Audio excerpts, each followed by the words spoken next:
Hello everyone, welcome back to the Maidenhead Tutorial College YouTube channel. Today we will be going through question 14 of the AQA A-Level Further Mathematics Paper 1 from May 2023. In this question we have a polar equation defined by the curve here for the region here of theta, and we will be working through a few different parts related to this. So to start with, in part A, we are asked to prove this inequality using the definition of R. So note that in the definition of R, the only thing that will vary will be the cos theta, and the cos theta will vary between -1 and 1. That's a good starting point. So I'll write -1 is less than or equal to cos theta is less than or equal to 1. Then we have 3 cos theta, so I'll times this by 3, and we get -3 is less than or equal to 3 cos theta is less than or equal to 3. I'm then going to add 5. So we have 2 less than or equal to 5 plus 3 cos theta is less than or equal to 8. So we're going to have a reciprocal of this, then we also have to switch the order of the inequality. So we now have 1/2 is greater than or equal to 1 over 5 plus 3 cos theta is greater than or equal to 1 over 8. I'm then going to times it by 4 because we have 4 on top here. So we get 2 is greater than or equal to 4 over 5 plus 3 cos theta is greater than or equal to 1/2. And now we're very close, we're just going to replace this with r. So we have 2 greater than or equal to r is greater than or equal to 1/2. And now we simply can just switch the order of this, and we get 1/2 less than or equal to r less than or equal to 2. And that's the final result that we're asked to prove with k is equal to 2, which is an integer. So for part B, we are asked to find the Cartesian equation of C in this new form. So normal, when we're converting from polar to Cartesian, there's some rules we can use. We know that x is equal to r cos theta, and we know that r squared is equal to x squared plus y squared. So to start with, this is in a bit of annoying form. So we're first going to multiply out the denominator. So if we do that, we get 5r plus 3r cos theta is equal to 4.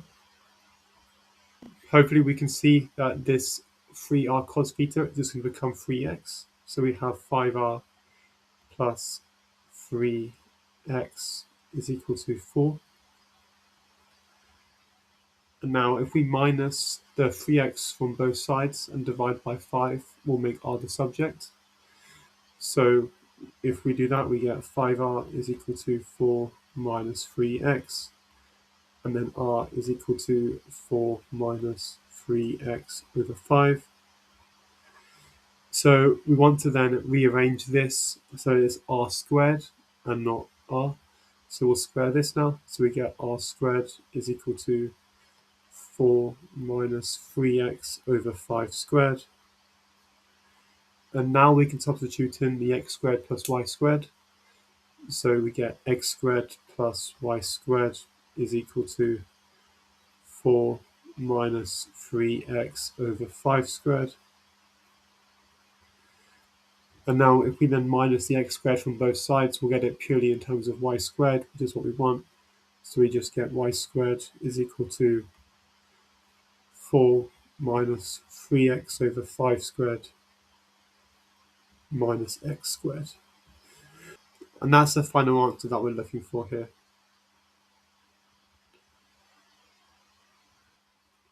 So for part C, we are asked to find what transformation maps the graph of this ellipse onto the curve E, which was from the previous part.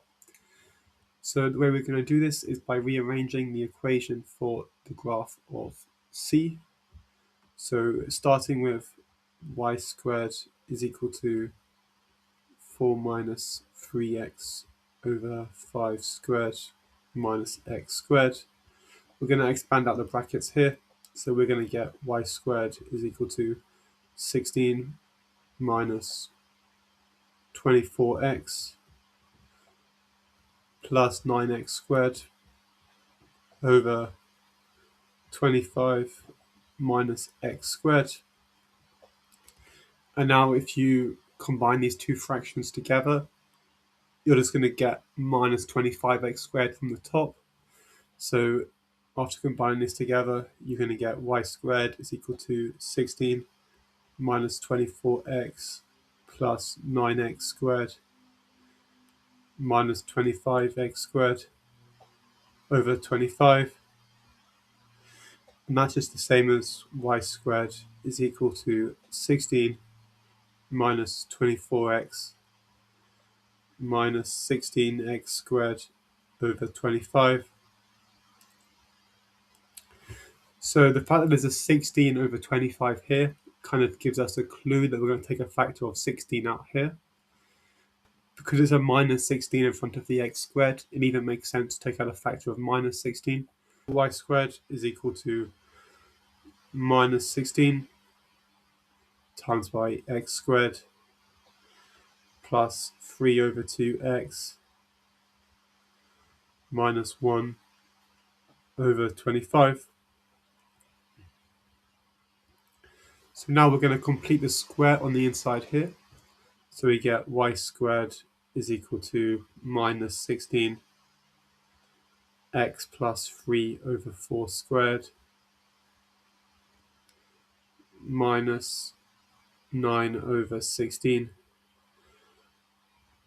minus 1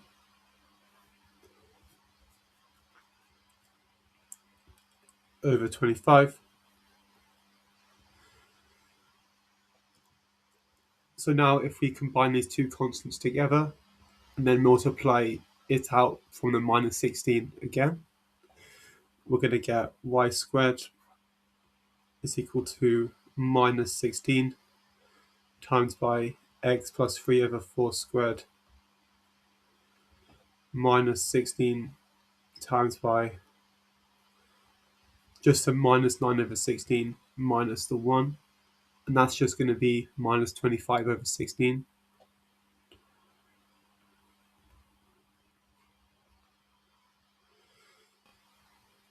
Over 25.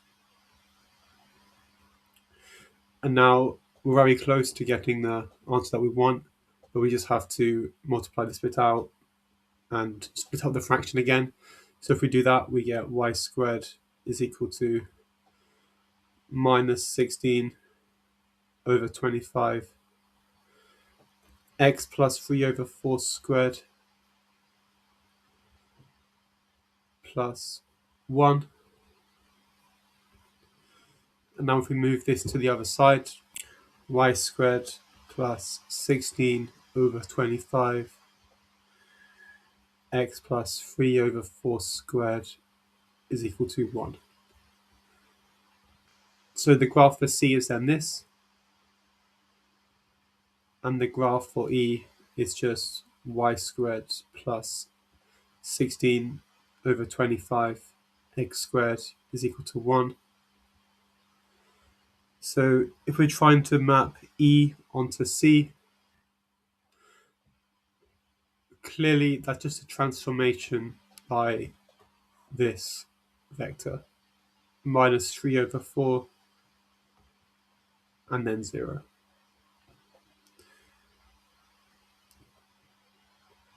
Thanks everyone for watching. I hope this was helpful, and please subscribe to this channel for more videos going through past exam questions.